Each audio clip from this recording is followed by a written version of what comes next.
tan iyo markii ay midowga musharaxiinta mucaaradka ay qaadaceen hanaanka doorashada dalka gaar ahaan midda golaha shacabka ayaa waxaa isa soo taraya walaac iyo cabsi laga qabo in dalka ay ka dhacaan rabshado. Dhinacyada siyaasadda isku haya ayaa si weyn isugu khilaafsan wadadii loo mari lahaa xal u helidda hanaanka doorashada xilli ay mucaaradku doorashadu socoto ay ku tilmaameen mid boob iyo sharci darro ah. Mucaaradka ayaa doonaya in guud ahaan doorashada la joojiyo, la baabi'iyo iyo dhammaan kuraastii hore loo doortay wax walbana hadda iyo kow lagu soo bilaabo, balse Roble iyo madax goboleedyada ayaa ku adkeysanaya in doorashada sii socoto balse la saxo qaladaadka jira.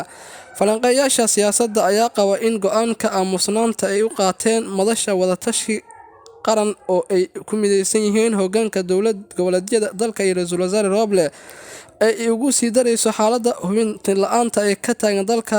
Madasha wada-tashiga qaranka ayaa ku guul dareystay inay isugu yimaadaan kulan lagu xalinayo tabashada laga qabo hanaanka ay ku bilowdeen doorashada waqtigeeda uu dib ugu dhacay ee ka socota dalka. Kulankaas oo ay dalbadeen mucaaradka, Roble ayaa aqbalay soo jeedintii midowga musharaxiinta Soomaaliya ee ahayd in ay isugu yimaadaan shir ku saabsan doorashooyinka dalka.